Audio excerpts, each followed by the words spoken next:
Hello and welcome everyone. My name is Matthew Patterson. I am the Director of Education at MOCA Jacksonville. I'd like to thank you for joining our program this evening.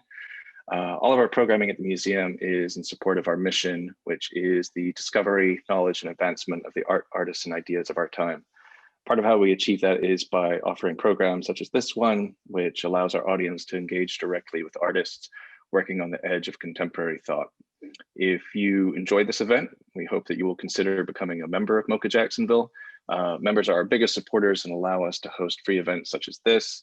MOCA members also get free admission to the museum year-round, special rates on other programs and classes, invitations to exclusive events, free downtown parking, and other benefits. For more information, you can visit our website and click on the support tab, or you can send an email to mocamembership@unf.edu. This evening, we will be presenting a series of questions to each of our guest artists, and we will have time for questions and answers at the conclusion of our program. If anyone in our audience has a question throughout the discussion, please feel free to enter it in the chat function, and I will help to facilitate those questions with the artists. And at this point, I would like to begin our program by welcoming our first speaker, and that was UNF Gallery Director, Jessica Barrowski. Hello, thank you, Matthew. And this is really exciting. I'm the new gallery director at UNF, and I'm excited to be part of the team. I manage 2 galleries on campus, as well as overseeing the UNF gallery at MOCA. And so it's been a pleasure to work with Sheila as I continue to learn about the ins and outs of the school, as well as working with the gallery. So this event is one of 4, and I believe Sheila will also go into that. But I'm hopeful that those of you that are interested in this kind of conversation, this kind of dialogue, I'm hopeful that we can continue these kinds of partnerships going forward, digitally as we need to, and then in person as, culture, society, COVID allows. So from here, I'm going to go ahead and shift over to Sheila. Sheila Goloborotko is a associate professor in printmaking at UNF. And this is a show that Sheila has curated. So I also want to make that clear that I oversee, but this is Sheila's curatorial project. So now I'll go ahead and turn that over to Sheila. So thank you, Jessica. Thank you, Matthew, for being behind the scenes. For everyone that is here tonight and artists that are participating in the exhibition and are presenting with us tonight. So I'll give you a little tour of the exhibition at MOCA right now. So this exhibition started at the Hunterdon Art Museum in Clinton, New Jersey, and moved to Quan Phong and William Holland Gallery at the California Lutheran University. And all the printmakers in this exhibition are currently living and working in various states in the US. So all of these artists inspire me. They deal with political issues, the imaginary, the fictional, spatial, structural changes, and time. Similar to myself, these printmakers are less concerned with printing editions and more interested in multiple originalities. Artists in this exhibition have removed the artificial boundaries around printmaking. They understand its core and have expanded the process. Printmaking has for centuries been associated with the making of flat edition images, mostly on paper. In this exhibition, printmaking is more than that. Prints act as a sculpture or a film and mimic a mural spreading across a wall. Artists in this exhibition demonstrate that printmaking is a porous technique and it can inhabit all dimensions. These prints are in porcelain, recycled wood, melting ice, and frame the toxic residue left by the contaminated water of Flint, Michigan. Some are architectural and some are biological. Some occupy the physical space, others are limited state or temporal transition.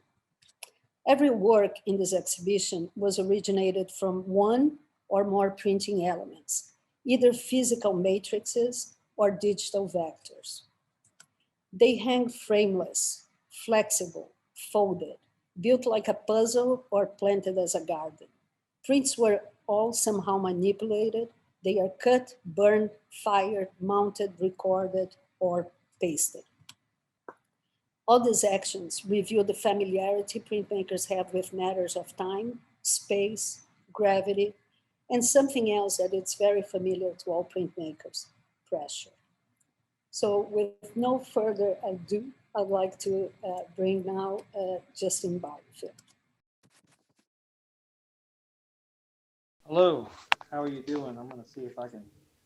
I'm going to stop sharing, and it's with you now. All right. Let's see if I can share my screen. Justin, can you speak up just a little bit or closer to wherever your source is? Is that better? That is a little bit better, yeah. All right, let's see if we could do that. Let's see, share screen. Is that my PowerPoint? We're good. All right. So how are you doing, everybody? I'm really excited to be here and to be part of this show, to be traveling all over the place and be in the presence of some really great artists and great people. So my name is Justin Barfield. I am currently an assistant teaching professor at the University of Notre Dame, and I teach both 3D and 2D foundations. But I am super excited because next semester I get to teach print again. It's been a while since I've taught print. I'm from South Louisiana. I did my undergraduate degree at Southeastern Louisiana University and my graduate degree at the University of Notre Dame, both concentrating in printmaking. I think when I really started making art seriously, it was an unconscious response to the loss of my home during Hurricane Katrina. The storm made me question the permanence of place and our built environment. This was then shadowed by the Great Recession and then the BP oil spill. The BP oil spill was significant because it happened right before I went to graduate school, and I was working in the seafood industry at the time when that did happen. So just like kind of losing the physical place of my home, I also kind of lost like the economic place that I was positioned in at the time right before I left. So with all that said, it kind of sounds like my art is this series of tragic events, which is really sad, but that's what it is. From all these moments, you know, I found a place to step back and question the footprint that we leave behind as individuals, as society, and as a culture.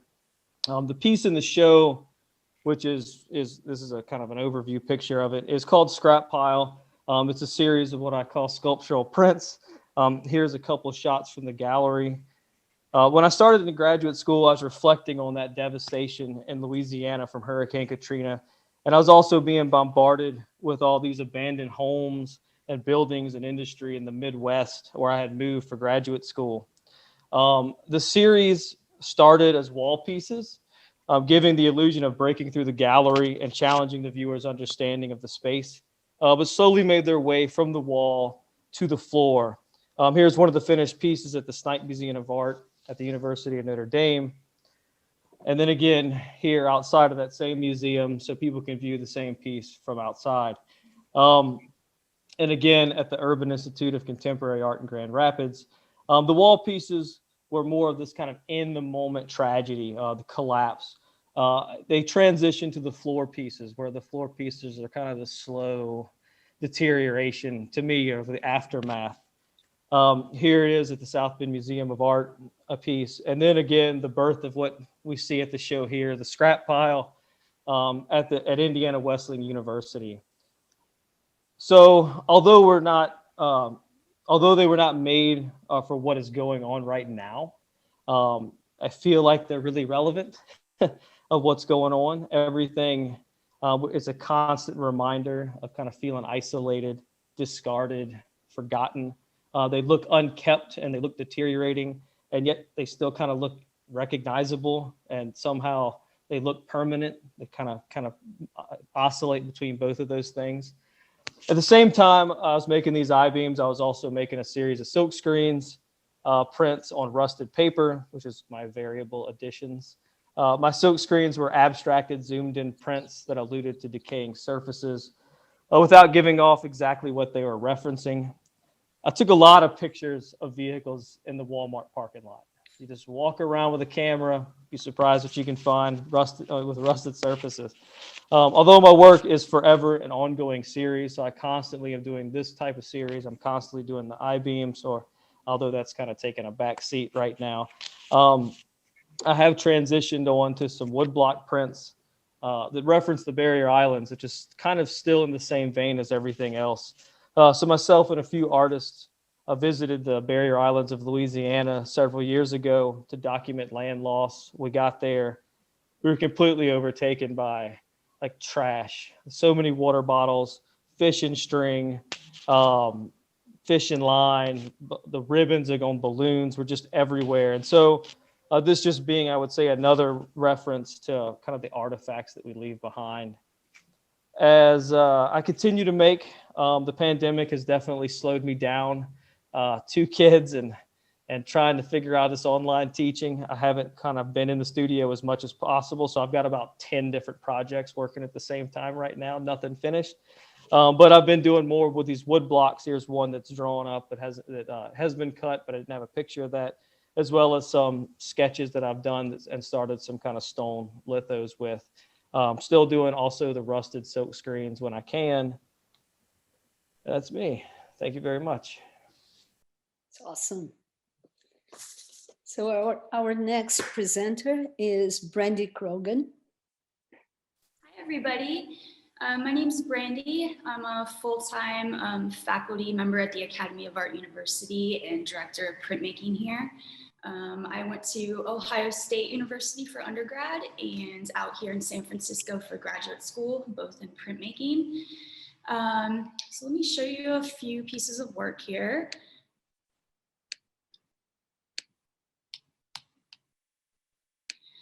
This piece that's currently in the show right now is reclaimed redwood with screen print on top.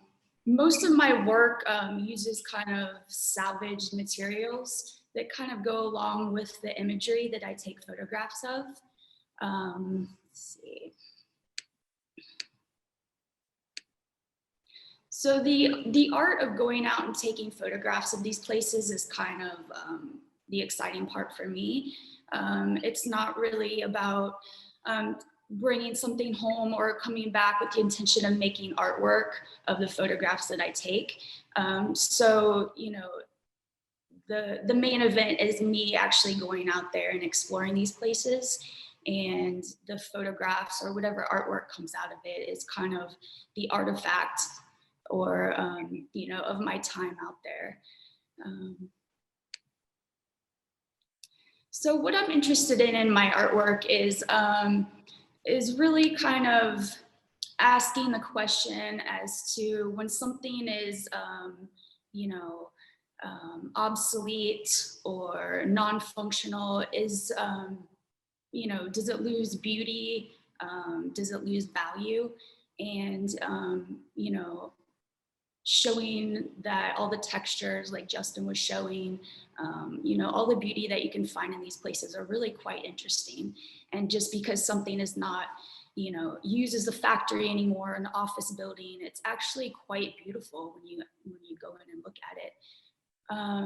So this wood that I used for these pieces was yanked out kind of from old San Francisco houses. So it's old growth redwood. So it's probably, you know, from around the time that these factories were in use or, you know, being built.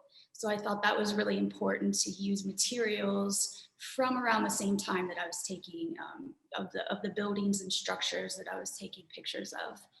And then, you know, combining that with a relatively new art medium, silkscreen, you know, it's not saying that new things aren't interesting, but it's also recognizing that, you know, all of these relics that are kind of standing around our towns that we may not even notice anymore are still beautiful and still have purpose in another way and still have value.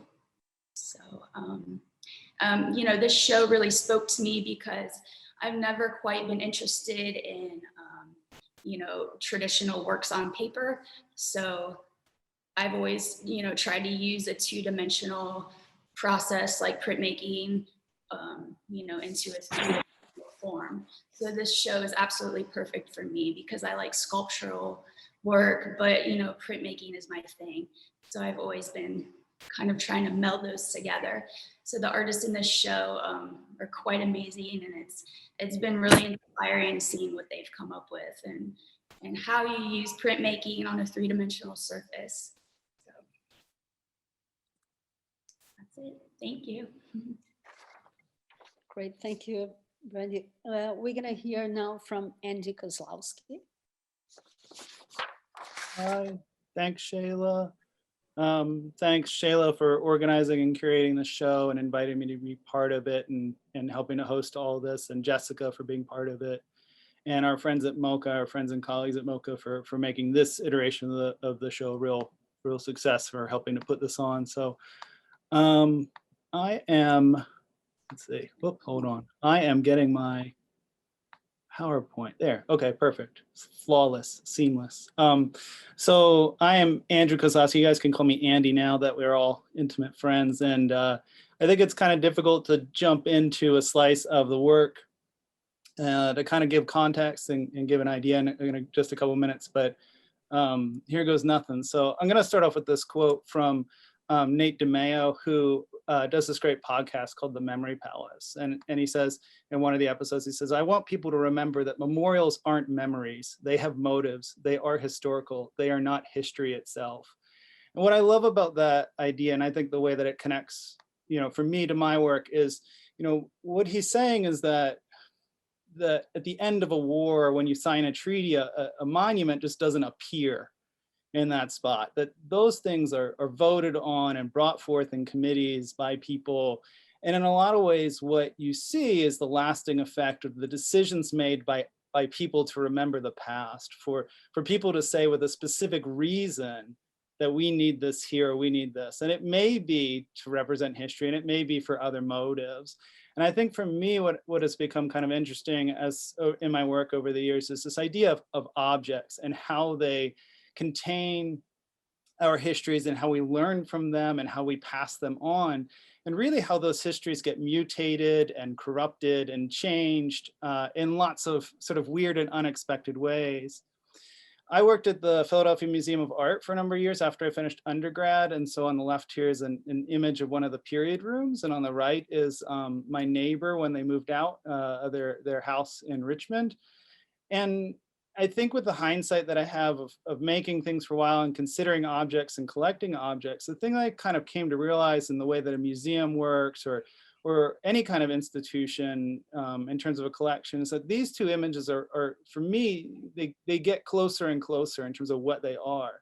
They're both pictures of someone's possessions, their life, their livelihood, as they existed at a certain period of time, as in a certain place on Earth. And so I think the question for me is that's become more and more in my mind is the difference in provenance or the difference in value. And certainly you can argue that, somebody's 18th century French parlor has more valuable stuff in it, but that doesn't mean that the other doesn't have stories in it too. So what exactly are we valuing when we collect and when we hold on to something?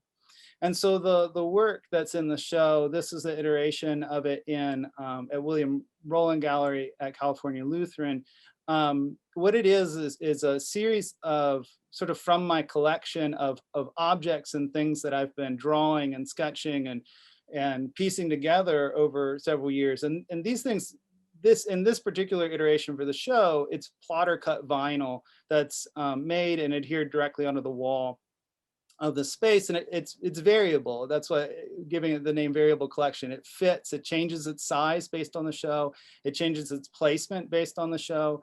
I've never installed it for the show. It's always been installed by other people. So I mail an envelope of vinyl stickers essentially, and the rule is that it goes in a grid, that they get packed tightly together, and you're not allowed to put too many light colors near each other. Like, those are the rules. So really it comes down to whoever is really kind of installing this becomes the curator of this sort of exhibition in an exhibition. It's up to them to kind of decide where and when and what these objects are and where they go. And each one has a history, each one has a place, and some are particularly mundane and some are incredibly rich and varied, and they come from all different cultures and all different ages. And for me, the idea of sort of flattening the space and disrupting the provenance of these things, even though they're presented in a very organized way, they don't tell you what they are. They have some importance, but then they don't go any further than that. So I think maybe a part that's kind of interest is to kind of talk about where the objects come from and what I do. And initially I was drawing things like detritus and stuff cast along the side of the roads, those things that were underfoot.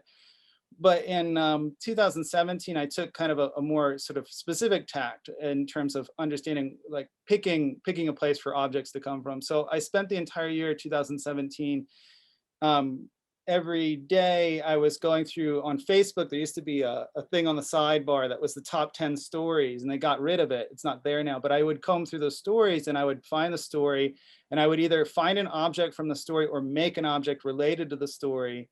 And then for each month, there's 12 prints for the entire year. And each month, this is January 2017, these objects represent different stories that happened during that time. So I have a notebook that's full of all these things. I know what they are. But what's interesting to me now is that as I look back to them, even though I closely collected them, I've started to gain some distance and I forget. And I think that's really what the series ended up being about, was not about remembering, but about how we forget things. Each one of these things was so important that it cracked the top 10 in a list of aggregated stories from across the globe. And yet we moved on and we moved past. And so when you see these objects displayed here, this is what it looked like at the Hunterdon Art Museum. You know, each of these objects had its moment, it had its place, and they get carried on and they persist.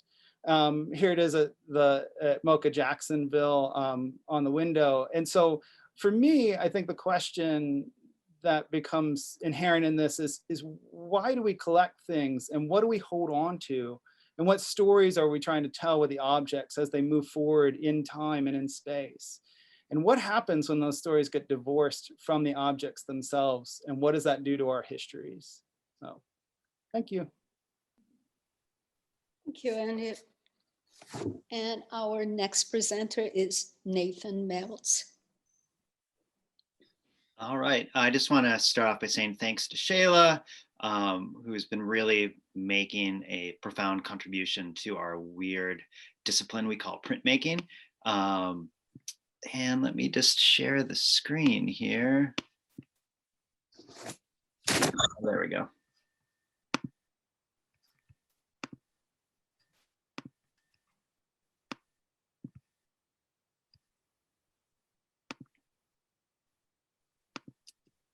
So my name is Nathan Meltz, and I'm a senior lecturer in the Department of the Arts at the Rensselaer Polytechnic Institute in Troy, New York. And I make work that tells stories about the infiltration of technology into every facet of our lives, from family and food to politics and war. These stories start off with characters, humanoids and animals made out of little collaged machine parts that oftentimes will evolve into fairly large format screen prints telling further stories about controversies in science and technology, or sometimes turning into time-paced video like this quick little animation excerpt.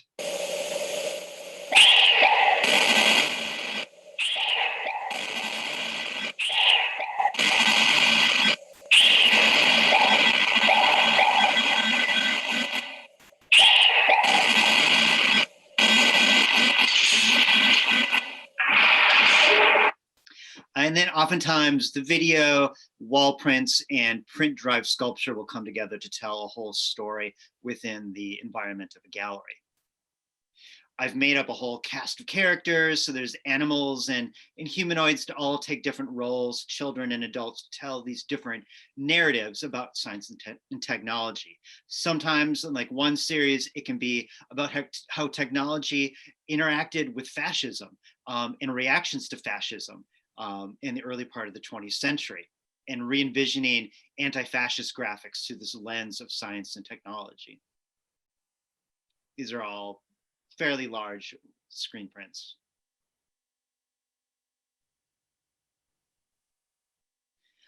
Other times I will tell stories talking about other types of technology like atomic energy and atomic power, like in my series, Are You Ready for That Great Atomic Power, which addressed the effects of atomic energy and destruction on cities, on the individual, and eventually became a sculptural piece where I created a pile of 100 some broken up robot bodies, which are, these robots are just stand-ins for different types of technologies. And in this case, they were about life size or child size, printed with silver ink and black and silver ink on paper. The paper then crumpled up, thrown into a giant pile on the gallery floor, becoming a sort of printmaking atomic holocaust. And so this is the work that is in the current show. Other times I'll tell stories about fossil fuel extraction technologies, including trying to imagine fantastical underground worlds that can take place through crystalline screen printed objects like in this installation. And recently I've been telling stories about the interaction between technology and our ecologies and our possible ecologies of the future, what might be left, what might not be left. Screen prints, laser engraved screen prints from some techniques I picked up from Justin Diggle, who I might still be in the audience, as well as laser etched intaglio works. I also have my hands in other kind of things, including social practice work, like getting grants to run free drop-in after-school arts programs for children, or making tactical media for local protests in my community. Doing Dada-esque performance art and music projects. And recently during the pandemic, creating this work addressing both my emotional and environmental collapse through images of conflict printed on 1980s dot matrix paper, for those of you that are Gen X and older who might remember this paper that nowadays falls apart in your hands. Recently, I was kind of my heart was medically stopped to get some repairs. I was literally killed and reborn, and I've been making some work investigating medical technologies in a music performance project. So that's sort of the gist of what I like to do. Wonderful. Thank you, Nathan. You're welcome. Mizin, we're gonna look at your work now. Okay. Hello, everyone. Should I go ahead or wait until Nathan? Okay, I was trying to figure out how to stop, but you No worries. Anyway, hello, everyone. I'm Mizin Shin. I'm from South Korea. I'm currently a visiting assistant professor at the University of Rochester. And also I'm a co-founder of Miracle Press, located in New York, in Buffalo, New York. So I teach printmaking, but also I print other people's work. So that's what I do. Yeah, thanks for coming and joining this virtual dialogue tonight. I appreciate your time. I also want to say thank you to Sheila and UNF Galleries and MOCA Jacksonville for your support and then work on this great exhibition. Yeah, I'm honored to be part of the show. Okay, let me share my screen. Okay. Yeah, there are actually two different projects that I have in this exhibition. And one of them is called How Things Are Made. My work addresses interdependency throughout societal systems. It looks at the interconnectedness experience as both an individual and also as one of many elements in a constructed social system. Here is an installation image of my work in the exhibition. Mine is on the left side, the black and white image. The prints you see on the wall is How Things Are Made, and it includes 4 different wood cuts. All the design connect to each other in a modular pattern. The work you see in the front of, that is called Virtual City 1000, and the litter boxes are screen printed, folded into paper cubes.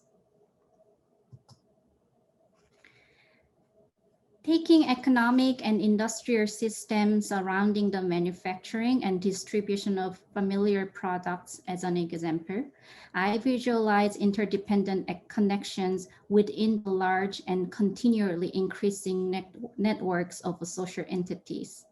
The bottom 4 images are a depiction of a manufacturing process showing how to make chocolate chip cookies. I love chocolate chip cookies. Who doesn't? And then the interdependency I try to talk about could it be applied in any field, economy, history, sociology, you know, all contain very complex networks. So I wanted to break it down with the more familiar objects so that people could follow along without much confusion when they face the artwork. So that's why I used the chocolate chip cookie. I started to depict the process of making cookies to present all items of our system as a significant, from the individual elements to the large constructs. Of course, in this kind of group exhibition, installing the work within the original intention is not the easiest thing to do, but this is the original version of how things are made. I used over 400 hand-printed wood cuts to cover the entire gallery from the floor, wall to the ceiling so that people could get an immersive experience. The large scale I used for this project, let me see, it stopped, sorry. Sorry about that. The large scale I use for this project is intended to make the viewer reflect on their own position in the network. So immersive experience is a very key word in my installation.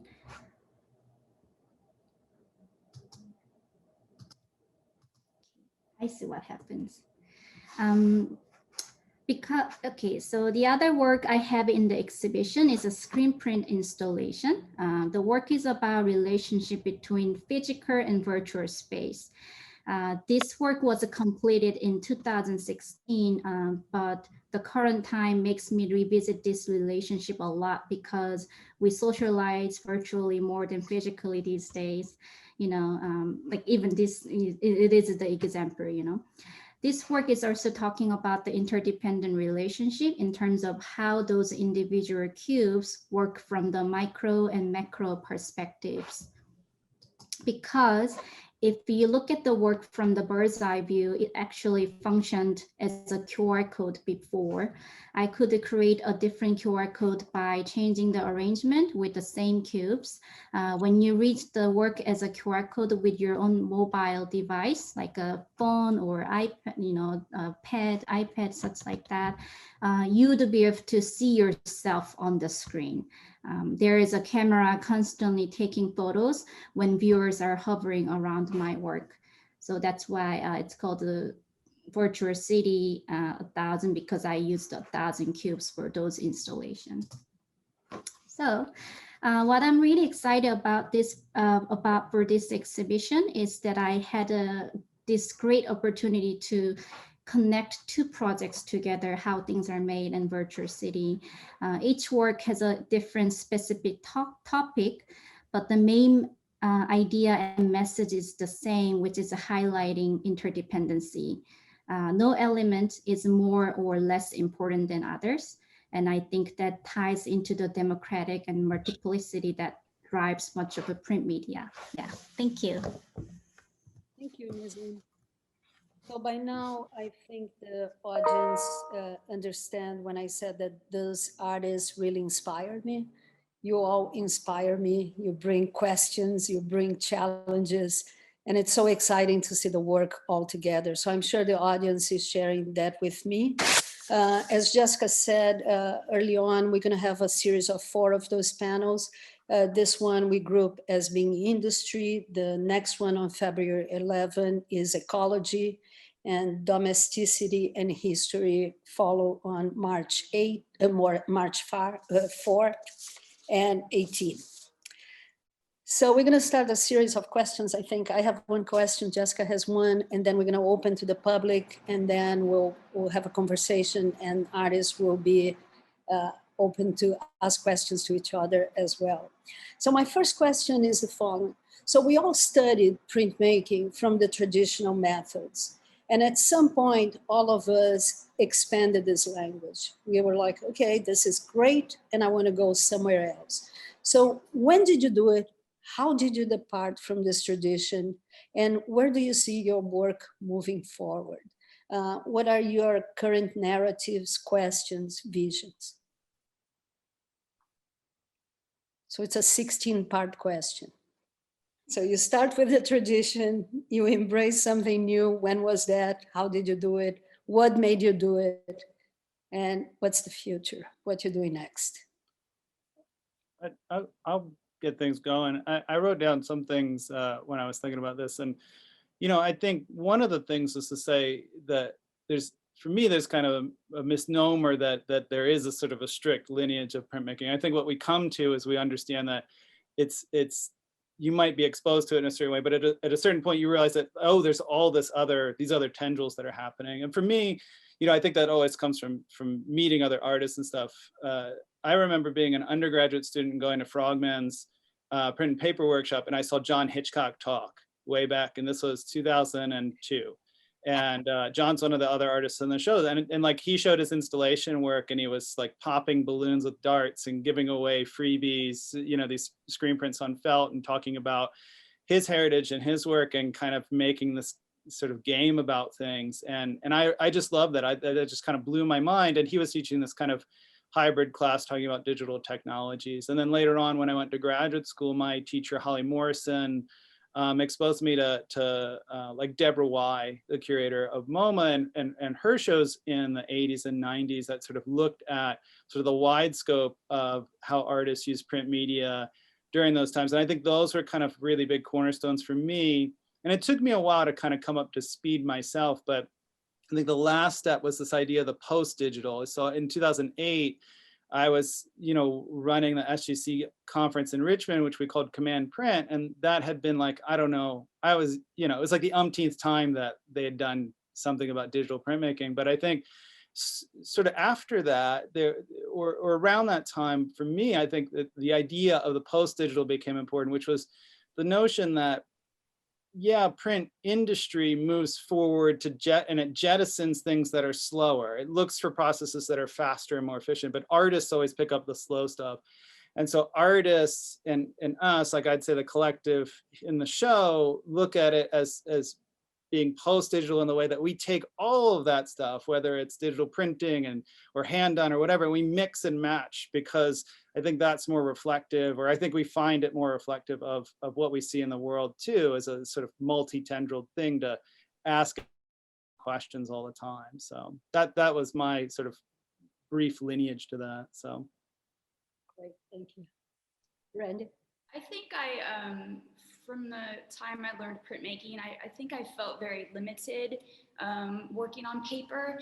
And I don't think I was very interested in going to shows where all the work was, you know, set in frames around the walls of the gallery. That wasn't terribly exciting to me. I also, you know, was always kind of debating whether to move into sculpture or printmaking.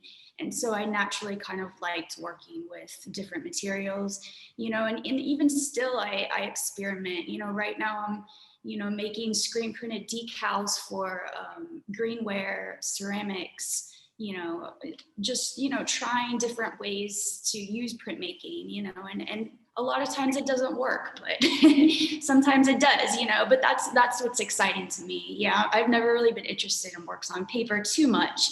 I can appreciate other people's works, but it didn't really meld with my type of artwork. So, yeah, I went to my undergrad. I went to school for my undergrad in Korea, and then the school I went to kind of had the biggest printmaking facility in the entire country. So it's very training printers, but also, you know, like developing the concept. So I came up with all this like a training process. And then as soon as I left the school, I couldn't find any place that I can make the same quality of the work that I couldn't make in the school, you know? So I start finding like, what is the alternative materials that I can do without going to school, you know? So I start engraving plexi with like a Dremel, or, you know, if you go to nail shop, they use like a nail filing machine that I start using it to engrave the, you know, flat surfaces. And then also I tried to use like many different kind of alternative materials, you know.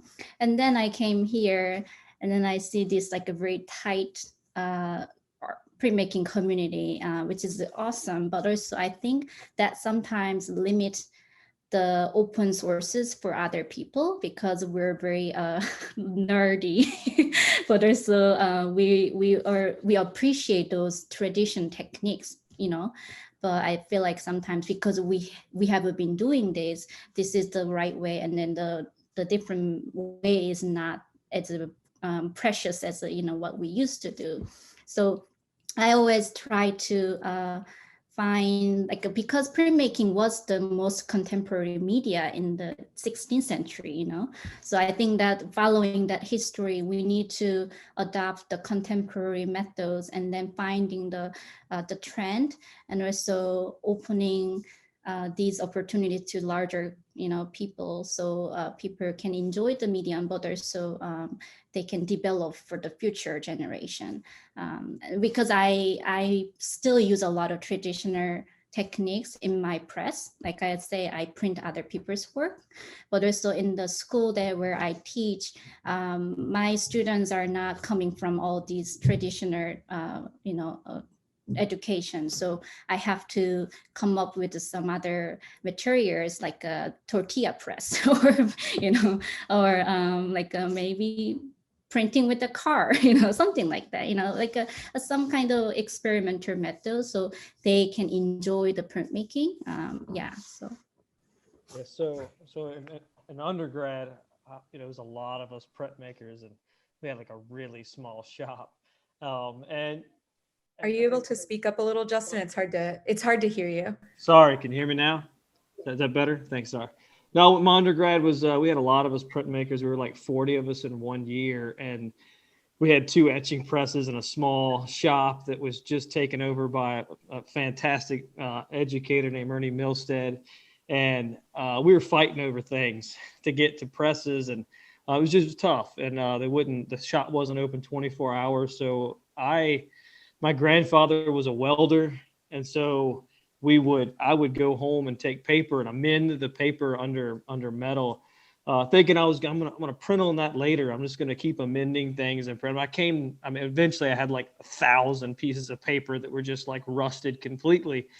And I started printing on it, and nothing just made sense. And I'd silk screen, and I'd do, and, you know, photo intaglio. I was getting kind of really invested in at the time, and silk screening, and just nothing seemed to work.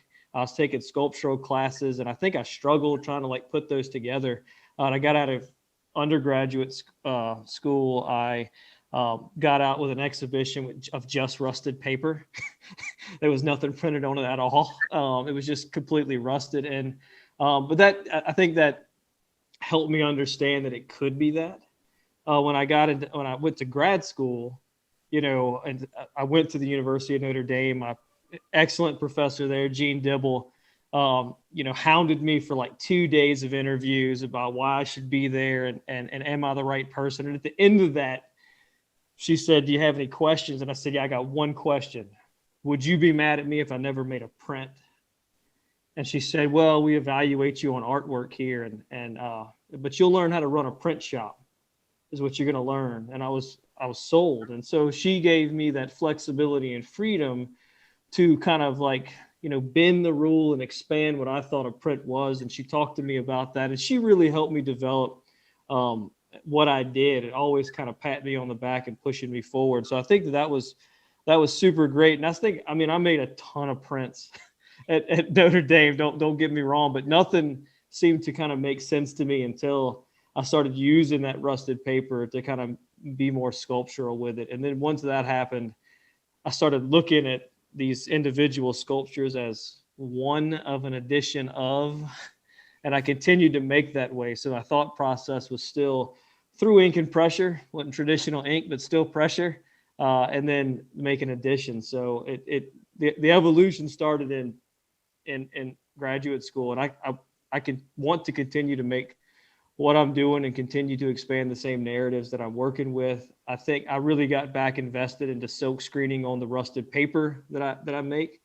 And I've got a ton of that stuff going on right now. Some things that are like 6 foot long, and they're just tiled together prints, and they're about to become a little bit more sculptural. So there's just some exciting things happening that to kind of push, again, not a stack of editions, but an object or an installation through the process of printmaking. Thank you. Yeah, I would say I kind of started off as an outsider. I was basically just a punk kid who wanted to make band t-shirts and rock posters, and did that for a long time until I learned actually how to print, and then learned from Jose Roca and Filographica that wasn't even that important. And now I'm just like the punk kid again, doing a little bit of everything, except I have less hair and I'm getting fat. It's like, so I think you learn and unlearn and unlearn and unlearn, and that's how I tend to work. Awesome. Good, great, thank you, great questions, and I think very inspiring for our students and audience as well. Jessica, I think you have the second question. Yeah, but given that we had, so Sheila and I actually had a first question, but it looks like one of our Q&A attendees has kind of asked this. So I'm going to go ahead and come back to that first question that Sheila and I put together in the interest of both time, but the fact that we'll tackle this and it'll be one of the attendees' questions is, right, so Sheila and I looked at the exhibition as a whole, and we sort of, broke it up into these 4 categories. Of course, many of your work also touches on some of those other elements of the other categories. So these categories are simply they're flexible lenses, right, in order to kind of bridge things together. And that being said, our first question, and many of you addressed it in your presentation, but to kind of wrap back up with it, how do you see your work within the lenses of socioeconomic systems and their traces, artifacts, and relics? And to just tie that in with the attendee question would be, how, again, thinking about linking that to both industry, but labor as well. And again, I think that it's there, but, and many of you address it, but just a kind of like, what are those main connecting points there?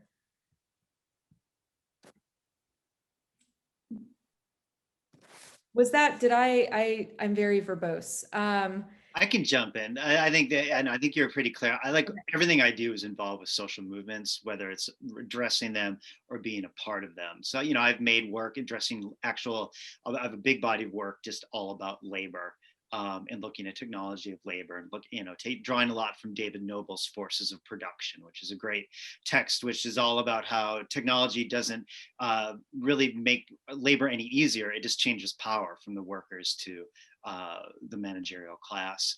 But I think it's important that we are involved in social movements. It's like the low-hanging fruit of political art is to make art about movements in politics, and then like the goal is to make work that's actually involved in the movements in politics. And I totally fail at this all the time, but that's the goal that I try to go for. The popular term in San Francisco for the last 10 years is gentrification. San Francisco has now surpassed Manhattan as the most expensive place to live in the country. And so, every day it seems that buildings are coming down and lofts are going up, and part of this history is kind of disappearing. So, from a personal standpoint, actually seeing that, walking by every day and seeing a new crane or a new construction site, that's definitely influenced my artwork, and maybe, trying to document things before they kind of disappear. Yeah, I think, not to be always so pessimistic, because I'm not very pessimistic, but my artwork kind of looks at us as a self-imposed prison. Like we just kind of consume and consume and consume, and then we just kind of bury ourselves in all this kind of disposable situation. I look at kind of maybe what I call a post-industrial landscape, is a landscape that's littered with kind of an artificiality. You know, it's abandoned buildings, it's trash everywhere, it's industries changing, and I don't know if it's from where I'm positioned at, but like it seems like in Louisiana and it seems like in the Midwest, it's just like it's not revamped. It's just kind of scooted off to the side. You know, a good example of that is, you know, and I know this has happened a while back, but like Hurricane Katrina, I remember it coming through and like, well, how's the New Orleans ever going to get back to how it was? It was such a party city. And boy, it came back like that. But if you just went down 2 more blocks, it was destroyed.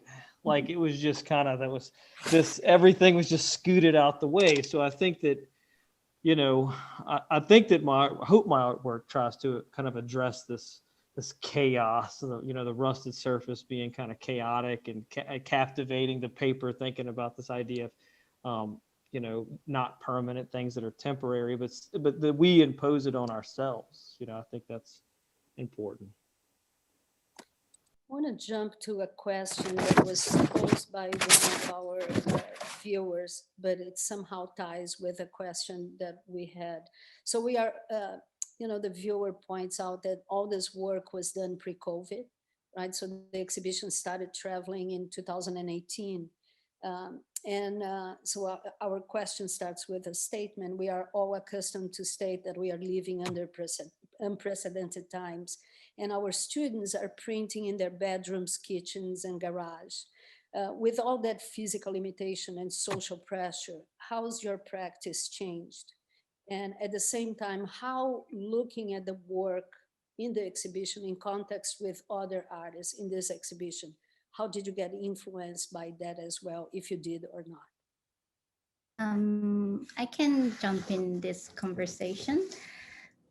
I'm always interested in providing additional educational materials for the future printmakers, because the way I see the education process is like people don't really think painting and drawing are very familiar medium for them, but printmaking isn't.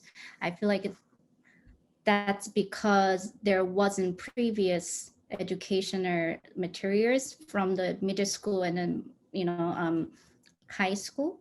So this time makes me think a lot like what we can do for these people. So when they come to the college, they don't really feel like, oh, printmaking, oh, that I'm not sure, you know, and then they don't end up taking those courses. You know, they always like, I can see print painting and drawings are always popular, not as much as printmaking. I feel like that comes from the lack of the educational materials. So since the pandemic happened, I've been trying to make a lot of demo videos, not just for my students, for other people, so they can share it.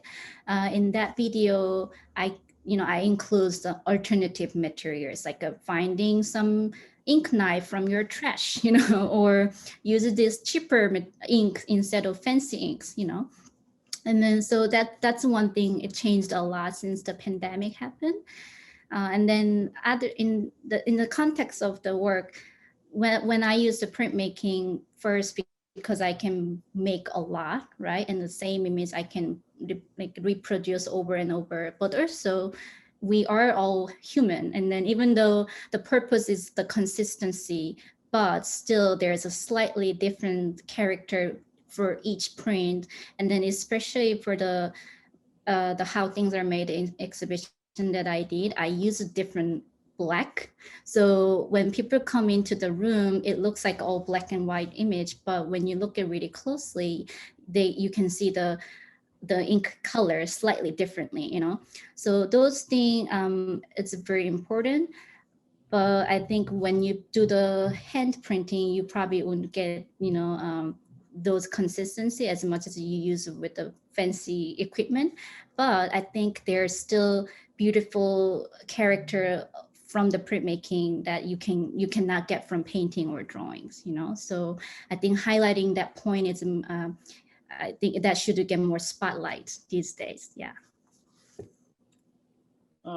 So to jump in here, and there's another question from an anonymous person in the Q&A, which was about, is hand labor a kind of relic? And I thought that was an interesting one too. So I'm gonna see what train wreck I can make out of this. But you know, my piece is not made by hand, it's made by a CNC machine, which, you know, feeds off of little points. So, but I still, you know, and I showed a couple of prints that I make by hand, and, you know, for me, you know, in introducing the idea of printmaking to my intro kids through a screen like this, you know, one of the things we talked about was the idea that printmaking in and of itself, probably the cornerstone of it is the idea of wanting to get your message out, to disseminate your information. The idea of a limited edition is a relatively new concept in that history.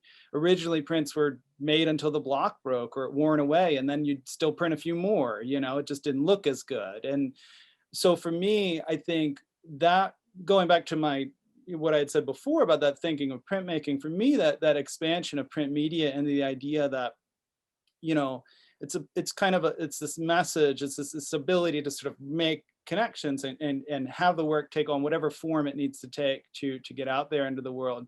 So this idea of working, for me, some projects I make are large installations and others are much more intimate. I mean, my work goes from big wheat pasted screen printed installations to like handmade ceramics, and I show them all together, and they all tell different parts of the story. So I don't think that hand labor is a kind of relic. I think it's a part of what I do just as much as digital technology is part of what I do. In the way that things have morphed for me in working now, what I've been doing is what fits on my desk. I work in a notebook, I work in a sketchbook, because that hand works for me. So I've been making comics. That's what I do now. I write, I journal, I make comics, I form stories. And for me, it's an extension of what I'm trying to get out into the world, which is the stories that I tell. And so to me, you know, sharing those things on Instagram as you know, essentially web comics is still getting that message out. I mean, my platform, my matrix for you print heads out there is Instagram. It's ones and zeros, you know, but I think it still works because the other, you know, at the same time, I see real validity. I'm working on a zine exchange with other people, the idea that I'm going to physically copy and print and give away things and share things. I think that's endemic to it too. And so I think I go back and forth and seeing real value in both, the ability to share widely but share intimately at the same time, allows me to tell a story from a lot of different sides, because I don't think that there's any one perfect way to tell what I want to tell in terms of how I see things going in the world. You know, it's not just, for me, it's not just big monuments, it's little monuments too. And so I think that we're all building those things. So for me, it's this kind of, again, that sort of mashup of all these things and how they work. I think it's limiting to think of it as simply a material or simply a method. So I want to thank you. I want to briefly, because we're at 7 o'clock right now, and there are 2 questions that folks asked in the Q&A that I think are like quickly, easily answered. And it just has to do with just like process. One is for Mizin and the other is for Brandie. I think I saw one. Yeah.